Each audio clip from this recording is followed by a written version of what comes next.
That's the good news on it. The bad news on the Coop is we only had 2 players drafted this year. Now, granted, we were hopeful for Ethan Downs. That didn't come to fruition. Because I thought that if anybody outside of Billy and Danny had a chance, it was probably going to be them. Now, granted, if Billy and Danny had left last year, they're probably drafted same spot or a little bit higher. And you have way more people drafted in last year's draft. That's the thing that concerns me, is you only had 2 players. I'll have another video coming out this week just talking more in details on that. But this was a very interesting drop by, by Chris Lowe.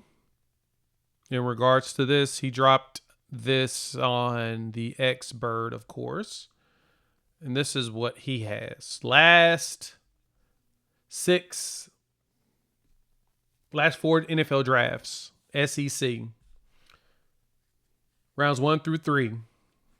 Oklahoma's right there. 6 players drafted in the first 3 rounds of the last 4 NFL drafts. Texas had 13. We're right there tied with Florida, with Arkansas, Missouri, Auburn, Mississippi State, and Vanderbilt underneath us. This right here is what Oklahoma needs to fix. You cannot expect to be a competitor long term with just that. True. You need more. I mean, if there's any saving grace, you look up at Texas A&M, who has just absolutely just ran shop in recruiting for the past several years, and it's only 8.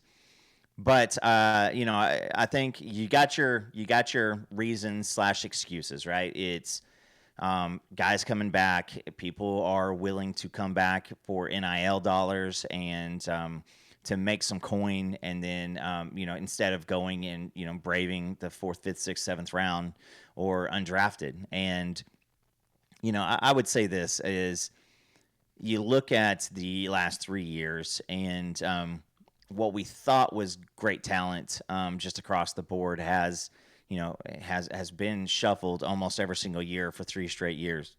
You just got to be better. I mean, that plain and simple, Jay. It's got to be better, and you start seeing some of these things. You look at Georgia, you look at Alabama, like that's a duh. LSU up there also. I don't know if all 13 of those are wide receivers or not, but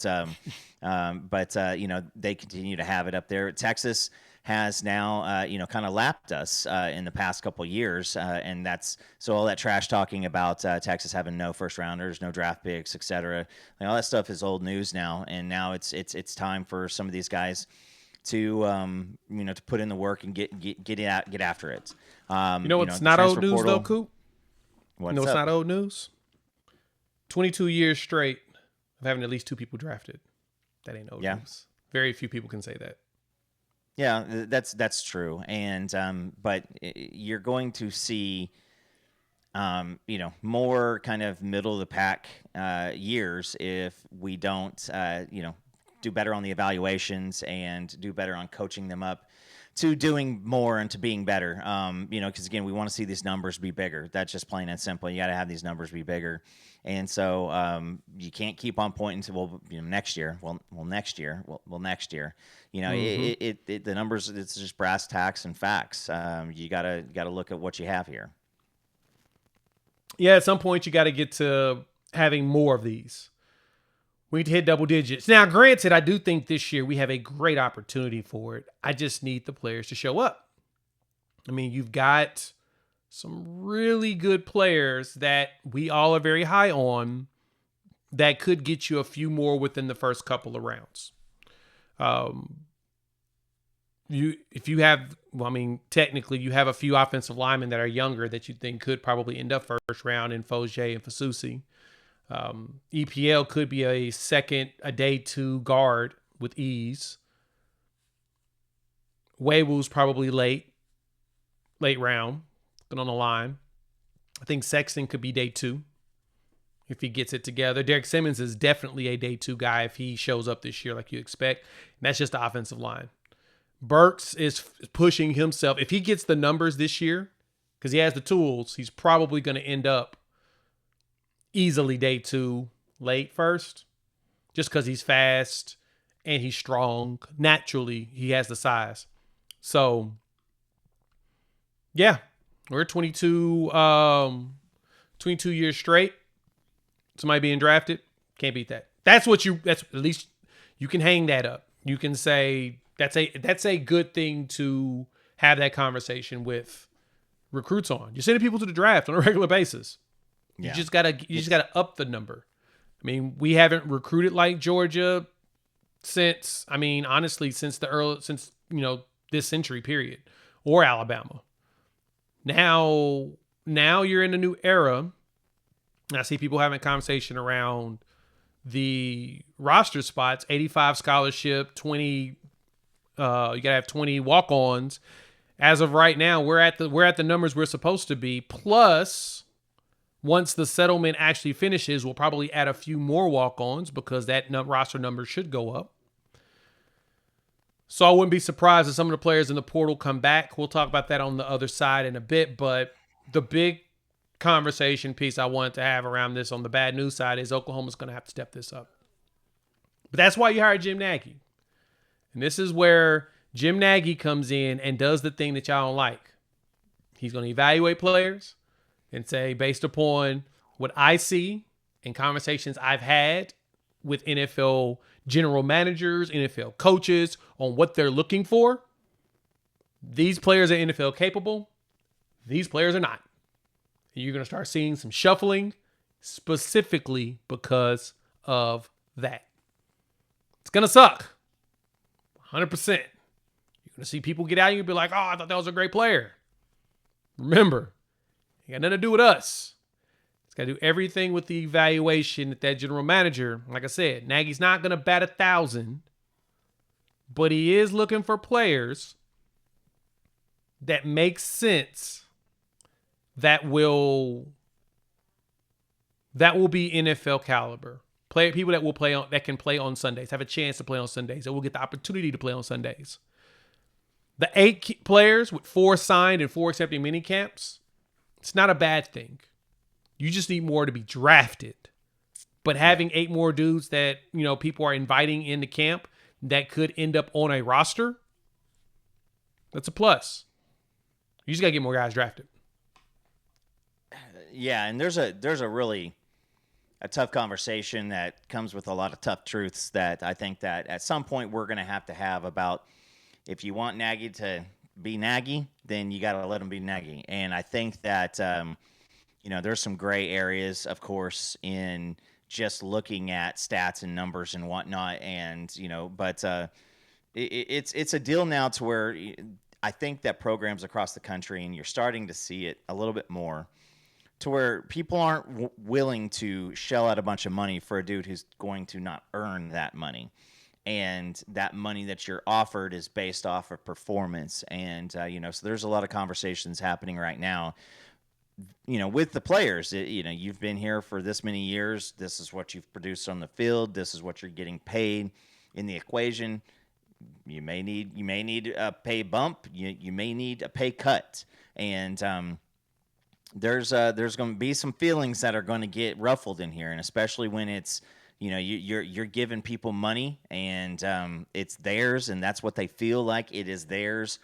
And if the production doesn't keep that money for them, then it gets to a tough conversation. And I think that that's where Nagy is looking at. He's not looking at anything. I think that there's a delicate balance in what have you done on the field, and then what can you project to for the NFL, because that's the whole point of this thing is you got more NFL players on your team, you're going to have more opportunity to win games. And I think I saw it up there is 6 and 7 leads to 2 people drafted. And it just is what it is. And you got to think about this. What happened if Billy and Danny left last year? How many people got drafted this year then? 0? Or does somebody else step up? Does somebody else go show? You don't know, but it does have to be better. It does have to be better, and that's on everybody. It's on the players, it's on the coaching staff, because this was the first time since 2004 we didn't have an offensive player drafted. That's not something that you want to see, especially with the offenses that we've been associated with up until the past year. So we'll see.